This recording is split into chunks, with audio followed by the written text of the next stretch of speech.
ممکن د یوسف له کورنۍ سره تړاو لري چې زما جنازه تیار شي.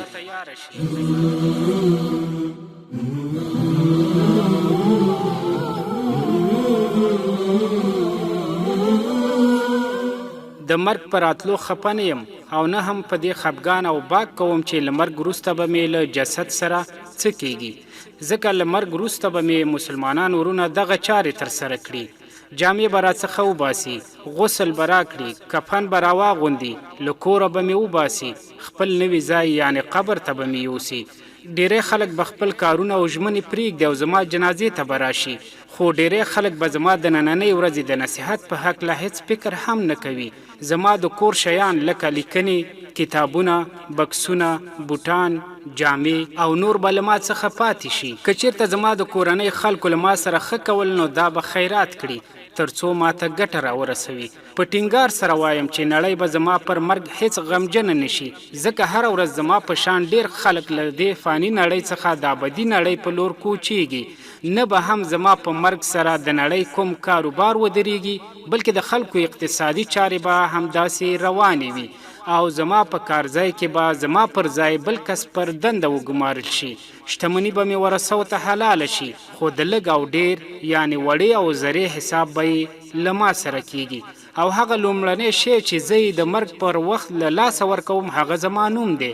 نو کله چې زه مړ شم بیا به په نامه راته نه ویل کیږي، بلکې راته وبه ویل شي چې مړی او جسد. او کله چې د جنازې لمونځ را باندې ادا کیږي نو وبه ویل شي چې جنازه راوړئ. نو له دې عمله زه باید په خپل نسب، قبیلې، منصب او شهرت سره دوکه نشم.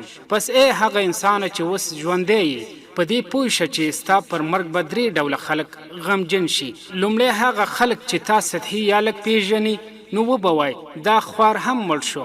دویم ستا ملګري چې پر تا به څو ساعته یا هم څو ورځې غمجن شي، خو وروسته به بیرته خپلو کارونو، خبرو، مجلسونو او خنداګانو ته ور وګرځي. دریم ستا کورنۍ ده چې دوی به ژور غمجن شي چې 1 یا 2 اونۍ او هم 1 یا 2 میاشتې به غمجن شي. وروسته له دې به ستا یاد د خاطراتو ارشیف ته وسپاري. ستا له مرګ وروسته د خلکو ترمنځ ستا کیسه تر همدغه ځای پورې وه او بس. ستا به د یادونو ډېوې تل په زړه کې بل ساتم. اوس د حقیقي او د آخرت کیسه پیل شوه.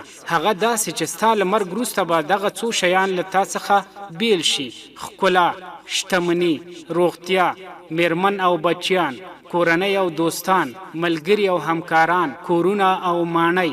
ستا له عمل پرته به بل هیڅ شی هم درته پاتې نشي او له دې وروسته به د حقیقي ژوند پیل شي. اوس دلته پوښتنه دا ده چې تا دغسې ورځې لپاره څه تیار کړي دي؟ دا هغه پوښتنه ده چې باید غور ورباندې وشي. نو ځکه ته باید پر دې حریص شي چې فرایض، نوافل، په پټه صدقه ورکول، د شپې لمونځ کول، غوره اخلاق، دینی تعلیم او تعلم، له قرآن سره تعلق، له مسجد د جماعت له لمانځه او نیکانو خلکو سره مینه ساتل او د الله تعالی ذکر کول باید خپل او تر سره کړي. ښایي دا کارونه ستا د قبر او آخرت له سختیو او عذابونو څخه د نجات سبب شي. تاسې مې چې اوس غږ اورئ او ژوندي یاست، تاسې ته وایم که د دې مقالې له اورېدلو وروسته مو د قبر او آخرت لپاره تیاری ونیو او نور مو هم ترې خبر کړل، نو کیدای شي د الله تعالی په فضل سره دا کار ستاسې د نجات او بریالیتوب سبب وګرځي او د آخرت په ورځ ستاسې د نیکۍ پله درنه کړي. یاران بشي لماړو د یو بل پر دیدنا، یاران بشي لماړو د یو بل پر دیدنا، عمرنا به بیا نوي څو کلونه په جنت کې، نوي رشته نسل گشتا نغمنا په جنت کې.